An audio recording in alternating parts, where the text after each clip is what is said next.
मित्रों, नमस्कार। मैं प्रोफेसर अनुपम शर्मा, अध्यक्ष राजनीति विज्ञान एवं मानवाधिकार विभाग, इंदिरा गांधी राष्ट्रीय जनजातीय केंद्रीय विश्वविद्यालय से संबद्ध हूँ। मित्रों, आज के व्याख्यान का विषय है भारतीय संविधान में महिलाओं के अधिकार। भारत में महिलाएं लगभग आधी जनसंख्या का प्रतिनिधित्व करती हैं, परंतु जब देश के सामाजिक विकास, राजनीतिक और आर्थिक विकास में उनकी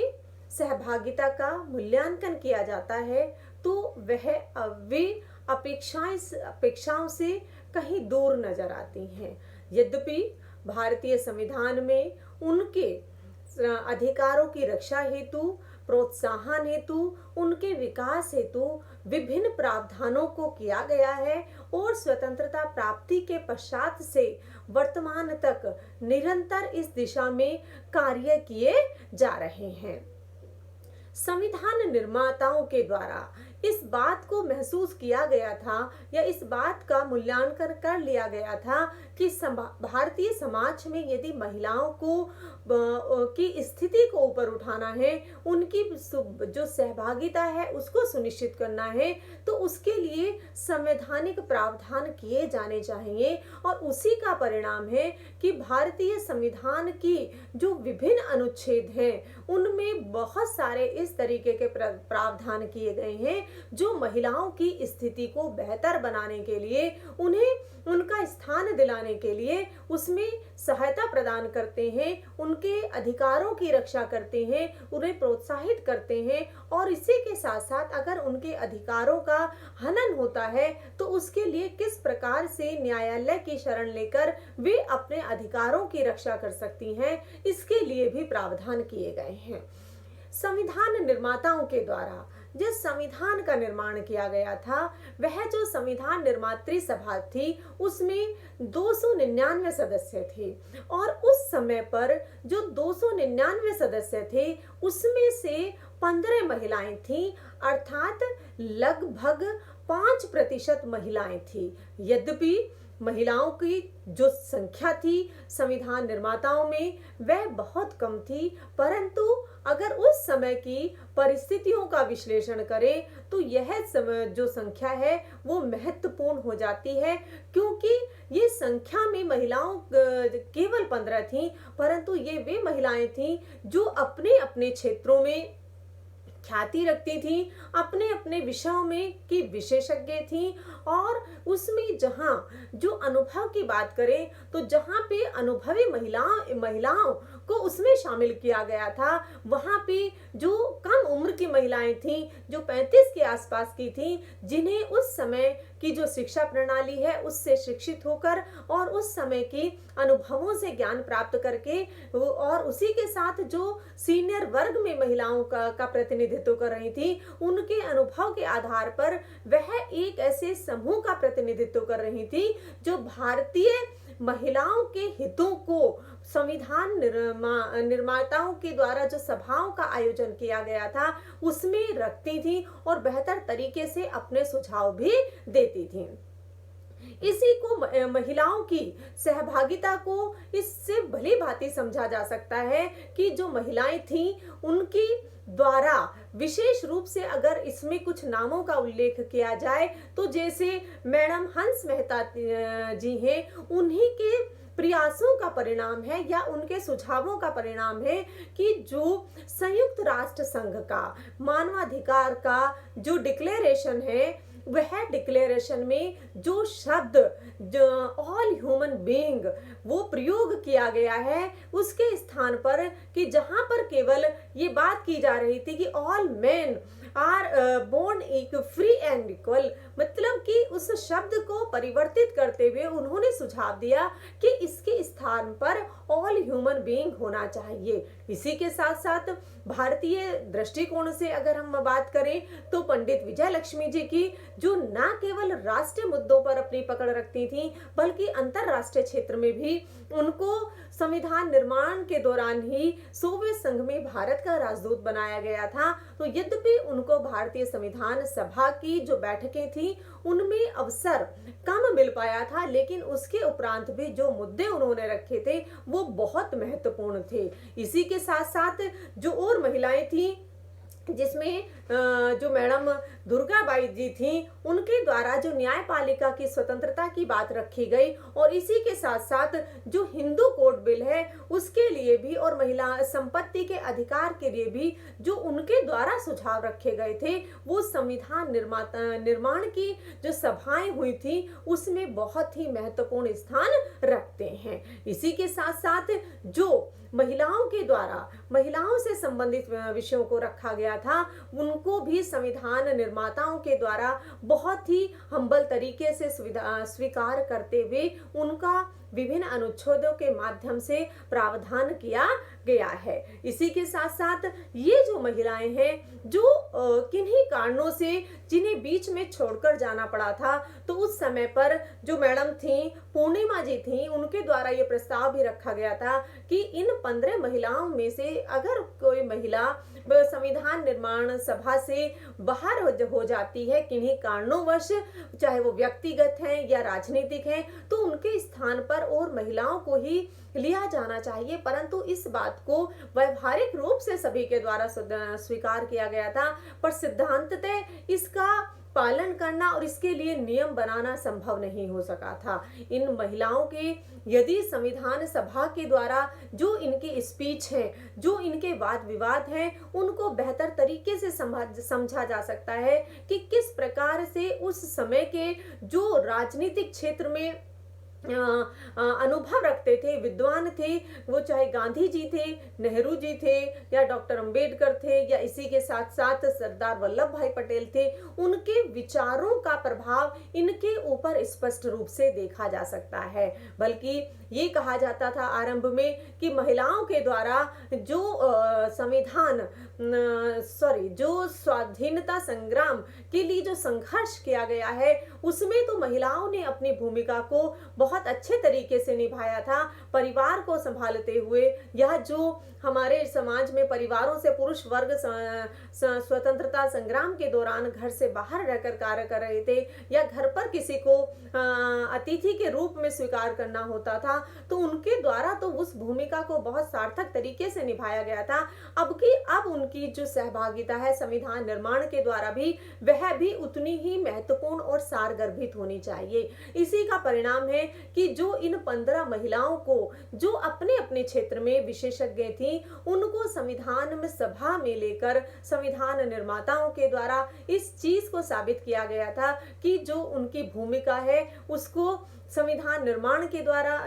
के दौरान उसे स्वीकार करते हुए महिलाओं के विकास के लिए इस तरीके के प्रावधानों को किया गया। इसी का परिणाम है कि जो भारतीय संविधान में विविध प्रावधान है, उनको उससे बेहतर तरीके से समझा जा सकता है। जैसे जो शब्द है we the people of India, यह भी जो हमारे संविधान सभा में जो महिलाएं थी उन्हीं का ही परिणाम था, या यह उन्हीं की ही सुझाव दिया गया था कि हमें इसके स्थान पर जो है वह we the people of India लिखना चाहिए, जिससे कि लगे कि ये हमारे द्वारा ही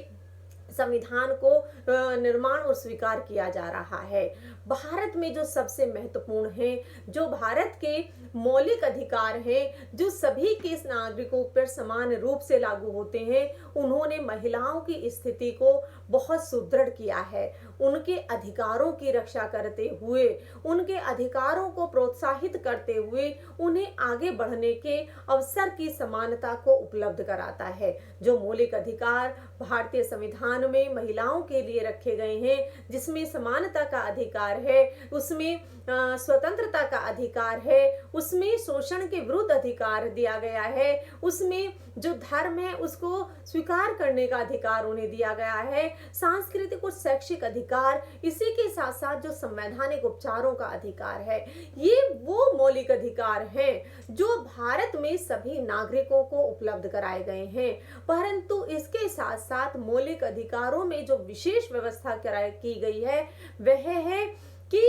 भारत में किसी भी धर्म के आधार पर, क्षेत्र के आधार पर और जेंडर के आधार पर किसी भी प्रकार का कोई भेदभाव नहीं किया जाएगा। इस प्रावधान को संविधान के मौलिक अधिकारों में जोड़ने के पश्चात जो महिलाओं की स्थिति सामान्य से दूर थी या अपेक्षा से दूर थी, उसको अब समान अवसर उपलब्ध करा के उन मौलिक अधिकारों के द्वारा संरक्षण उपलब्ध करा दिया गया है। मौलिक अधिकारों की जो और विशेषता है, यह विशेषता है कि यह अधिकारों के संरक्षण की बात करता है, प्रोत्साहन की बात करता है, परंतु अगर किसी भी व्यक्ति के अधिकारों का हनन होता है तो वह उस स्थिति में न्यायपालिका की शरण लेकर अपने अधिकारों को सुरक्षित कर सकता है। और यह प्रावधान ही मौलिक अधिकारों को विशेष बना देता है। और महिलाओं के दृष्टिकोण की बात करें, जिन्हें की समानता के कम अवसर उपलब्ध होते थे, उनको जो अवसर होते थे आर्थिक क्षेत्र में वो कम मिल पाते थे। इसी के साथ जो और आधारों पर उनके साथ भेदभाव किया जाता था, मौलिक अधिकारों की व्यवस्था ने उन सबको दूर करते हुए भारतीय संविधान के माध्यम से अब इस तरीके के प्रावधान सुनिश्चित कर दिए हैं कि किस प्रकार से वह सामाजिक, आर्थिक, राजनीतिक क्षेत्र में और सांस्कृतिक क्षेत्र में अपनी सहभागिता सुनिश्चित कर सकती हैं और अपने मौलिक अधिकारों का स्वयं के कल्याण के लिए प्रयोग करते हुए वह किस प्रकार से आगे बढ़ सकती हैं, जो निश्चित रूप से यह संविधान का यह प्रावधान महिलाओं के लिए बहुत ही महत्वपूर्ण हो जाता है। इसी के साथ साथ तो भारतीय संविधान में जो मौलिक अधिकार प्रदत्त हैं, वो बात करते हैं कि किसी भी तरीके का कोई डिस्क्रिमिनेशन नहीं होगा। जो समाज में, भारतीय समाज में महिलाओं के साथ जो भेदभाव रहा है, वह उस भेदभाव को भी निषेध करता है। और अगर किसी के द्वारा भी इस प्रकार का भेदभाव किया जाता है और या किसी और प्रकार के इस तरीके के प्रतिबंध लगाए जाते हैं, तो संविधान के तहत उसके लिए दंड की व्यवस्था की गई है। तो इस प्रकार से जो भारतीय संविधान के मौलिक अधिकार हैं, वो बहुत महत्वपूर्ण हो जाते हैं। इसी के साथ साथ राज्य सरकारों के लिए भी यह है कि वह समय समय पर चाहें तो महिलाओं और बच्चों के उनके जो अधिकार हैं उनको प्रोटेक्ट करने के लिए, उन्हें बढ़ाने के लिए विशेष व्यवस्था भी कर सकते हैं। इसी के साथ जो दूसरा प्रावधान भारतीय संविधान के अंतर्गत किया गया है, वह है नीति निर्देशक तत्वों की प्रावधान। जो ये राज्य के नीति निर्देशक तत्व हैं, ये इस दृष्टि से महत्वपूर्ण हो जाते हैं, जो राज्यों को इस बात के लिए प्रोत्साहित करते हैं कि वह महिलाओं के लिए जो और विशेष उनकी आवश्यकताएं हैं, उनकी मांगे हैं, उनको पूरा करते हुए उनके लिए विशेष प्रावधान कर सकते हैं। तो ये जो व्यवस्था है, ये उनके अधिकारों को और सबल बनाती है और उनके लिए और जो प्रावधान है उसको भी सुनिश्चित करती है। परंतु जो राज्य के नीति निर्देशक तत्व हैं, यह इस दृष्टि से कमजोर हो जाते हैं क्योंकि इनके पीछे न्यायकारी शक्ति का अभाव होता है। अर्थात अगर किसी राज्य के द्वारा या किसी सरकार के द्वारा इनको लागू नहीं किया जाता या उनका पालन नहीं किया जाता है, तो ऐसी स्थिति में व्यक्ति के पास में न्यायालय की शरण जाने का अधिकार नहीं है। परंतु भारत जैसे देश में, जहां पर लोकतांत्रिक व्यवस्था को अपनाया गया है, लोकतांत्रिक मूल्यों को आगे बढ़ाने की बात की जाती है, उनको और संवर्धन किया जाता है, तो ऐसी परिस्थितियों में उन लोकतांत्रिक मूल्यों के तहत जो राज्य के नीति निर्देशक तत्व हैं, अगर हम अब तक का विश्लेषण करें तो समय समय पर स्पष्ट रूप से देखा जा सकता है कि केंद्र एवं राज्य सरकारों के द्वारा इन राज्यों के नीति निर्देशक तत्वों का पालन अपनी नीतियों के अंतर्गत किया जाता रहा है, जिसके तहत महिलाओं का जो विकास है, उनके जो अधिकार हैं, वो सुरक्षित होते रहे हैं। राज्यों के द्वारा समय समय पर इसी के तहत बहुत सारी सुविधाओं का उपलब्ध कराया जाना कि किस प्रकार से वह अपने वर्क प्लेस पर सुरक्षित रह सकती हैं, उनकी वर्क प्लेस कार्य की जो उनके कार्य करने के स्थल हैं, उन्हें कैसे बेहतर बनाया जा सकता है। और इसी के साथ साथ जो समान कार्य के लिए समान वेतन की व्यवस्था है, वह भी सरकारों के द्वारा की जाती है कि अगर एक ही प्रकार का कार्य दोनों के महिला और पुरुष के द्वारा किया जाता है, तो दोनों को समान वेतन दिया जाना चाहिए। इसी के साथ साथ जो कार्यस्थल पर उनके अधिकारों को सुरक्षित करने के लिए और इसी के साथ साथ उन्हें सुरक्षा प्रदान करने के लिए भी जो व्यवस्था है उसका प्रावधान भी इसके अंतर्गत किया जाना चाहिए, जिससे कि वह वहां पर सुरक्षित रहते हुए अपने अधिकारों को प्रयोग करते हुए कार्यस्थल पर बेहतर तरीके से कार्य कर सकें। भारतीय संविधान में जो एक महत्वपूर्ण और अगर हम इसे कहें जो मील का पत्थर साबित होता है वह है भारतीय संविधान में 73वां संवैधानिक संशोधन।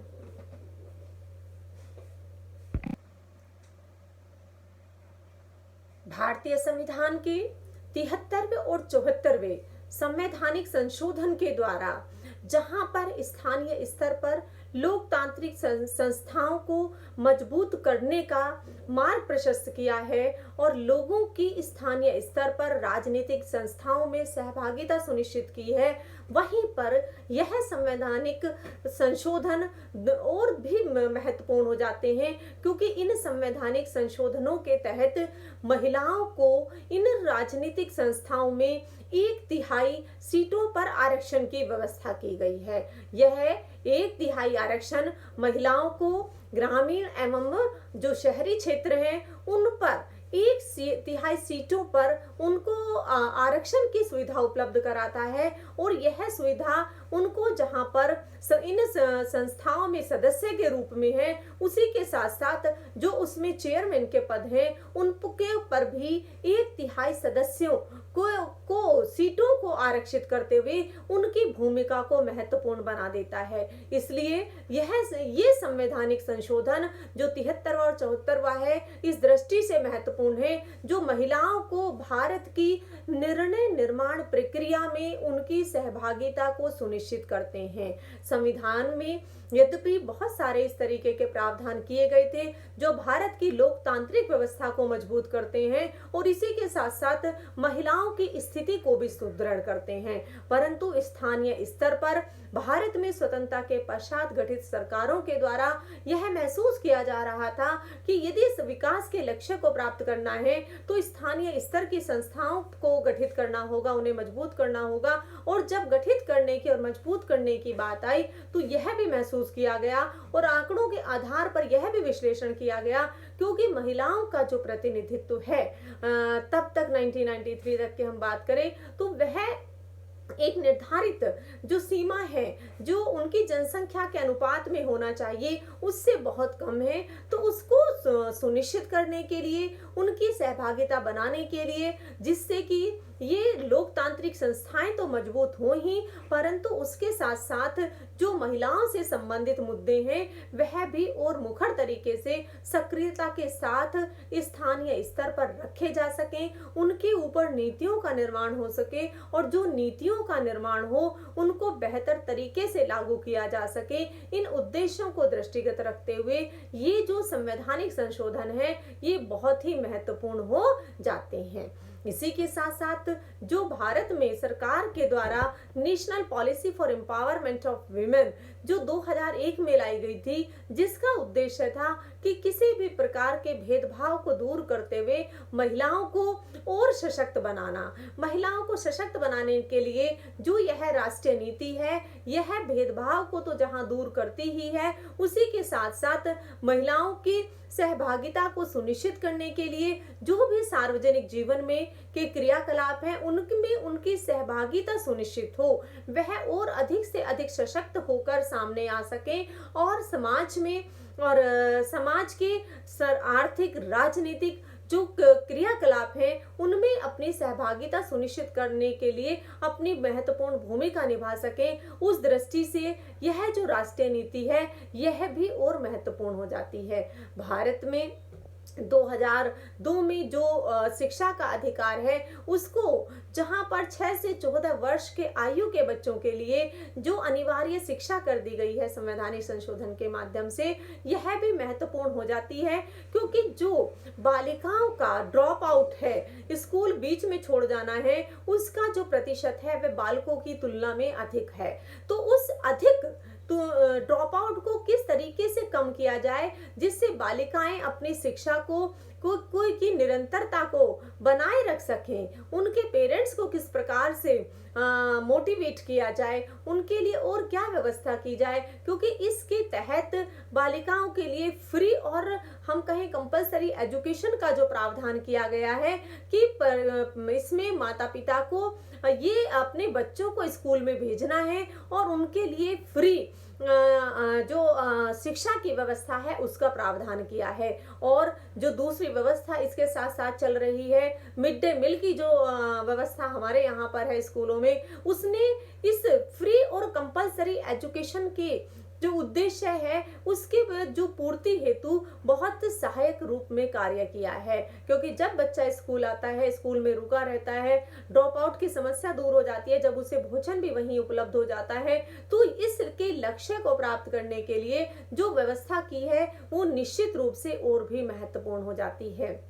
भारतीय संविधान का निर्माण आज से लगभग 7 दशक पूर्व किया गया था। उसके पश्चात से निरंतर हम देखें तो भारत की सामाजिक परिस्थितियों में, राजनीतिक और आर्थिक परिस्थितियों में निरंतर परिवर्तन हो रहा है, या हम दूसरे शब्दों में कहें तो भिन्न भिन्न दिशाओं में भारतीय समाज सामाजिक और आर्थिक और राजनीतिक क्षेत्र में विकसित हो रहा है। इसी के परिणाम स्वरूप समय समय पर यह महसूस किया जाता रहा है कि जो पुराने लेजिस्लेशन है, जो पुराने कानून बने हुए हैं, जो वर्तमान संदर्भों में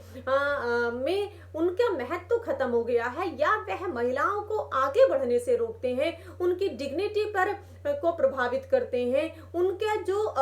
उनकी जो स्थिति है समाज में उस पर हम कहें नकारात्मक प्रभाव डालते हैं, और इसी के साथ साथ किस तरीके से उन्हें बेहतर किया जा सकता है उसके लिए भी यह सभी सरकारों के द्वारा इस बात पर बल दिया जाता रहा है कि इस तरीके के जो व्यवस्थापन है उनको समाप्त किया जाए और उसके स्थान पर उनकी भूमिका को और सक्रिय बनाने के लिए और उन्हें जो उनकी भूमिका है सभी क्षेत्रों में उसको सारगर्भित करने के लिए इस तरीके के व्यवस्थापन किए जाते रहे हैं। अगर हम दहेज प्रथा समापन के लिए जो कानून बनाया गया था 1961 से, अगर हम वर्तमान तक की बात करें, जिसमें protection of women from domestic violence act है 2005 का, कि किस तरीके से महिलाओं को घरेलू हिंसा से बचाया जा सकता है और उन्हें न्याय प्रदान किया जा सकता है। इसी के साथ जो सती प्रथा है उसको दूर करने के लिए किया गया जाता रहा है, जो इमोरल ट्रैफिकिंग है उसको रोकने के लिए है, सिविल प्रोसीजर कोड है, इसके साथ साथ इंडियन पीनल कोड में भी जो समय समय पर परिवर्तन किए गए हैं, हिंदू मैरिज एक्ट में परिवर्तन किए गए हैं, चाइल्ड मैरिज जो भारत में लंबे समय से एक सामाजिक परंपरा रही है उसको रोकने के लिए जो कानूनी व्यवस्था की गई है वो महत्वपूर्ण हो जाती है। और इसी के साथ साथ जो महिलाओं के लिए समान वेतन प्रदान करने के लिए, समान कार्य के लिए, और इसी के साथ अगर हम बात करें तो जो चाइल्ड लेबर है उसको रोकने के लिए जो व्यवस्थाएं की गई हैं वर्तमान तक वो बहुत महत्वपूर्ण हो जाती हैं। भारत में वर्तमान में अगर हम देखें जो ट्रिपल तलाक की व्यवस्था थी एक समुदाय के द्वारा में, उसको कानूनी रूप से कानूनी दर्जा के से समाप्त करते हुए महिलाओं के लिए व्यवस्था की गई है कि किस प्रकार से वह इसके माध्यम से अपने अधिकारों को सुरक्षित रख सकती हैं। और जो यह व्यवस्था चली आ रही थी ट्रिपल तलाक की एक समुदाय में, उसको दूर करके समान कानूनों के तहत सबके ऊपर लागू करके एक ये व्यवस्था बनाई जा रही है। तो इस दृष्टि से ये जितने भी व्यवस्थापन वर्तमान तक हुए हैं वो महत्वपूर्ण हो जाते हैं, और भी जो निरंतर इस दिशा में डिसीजन लिए गए हैं, नीतियों का निर्माण किया गया है, कानूनों को बनाया जाना है, वह भारतीय महिलाओं की स्थिति को और सशक्त करने के लिए महत्वपूर्ण हो जाता है।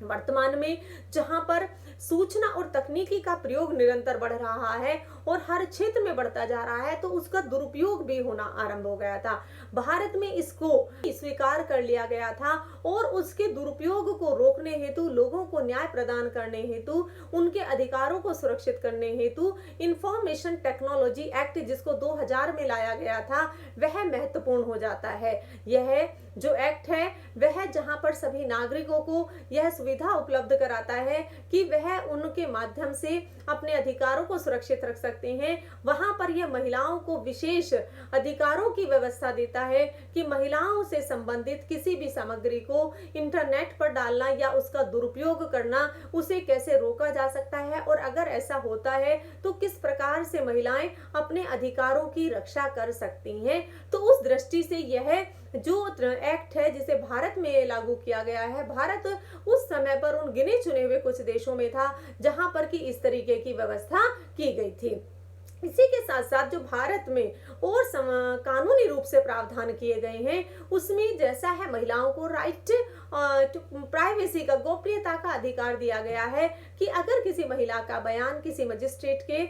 समक्ष होना है तो ऐसी स्थिति में वहां पर उसको गोपनीयता को उसको सुरक्षित रखा जाएगा। और अगर किसी महिला के साथ का कोई केस है, उसे कोर्ट में लाया जाता है, जो बलात्कार की पीड़ित है, तो उसके नाम को गोपनीय रखते हुए उसकी व्यवस्था की गई है। इसी के साथ साथ महिलाओं को अधिकार दिया गया है, जो हम जीरो एफआईआर की बात करते हैं, कि अर्थात जो महिलाएं हैं अगर उनके साथ किसी भी प्रकार का अपराध घटित होता है तो ऐसी स्थिति में वे अपनी एफआईआर को सक्षम अधिकारी तक डाक के माध्यम से भी भेज सकती हैं, अर्थात महिला को स्वयं वहां उपस्थित होने की आवश्यकता नहीं है। इसी के लिए पुलिस स्टेशन में महिलाओं को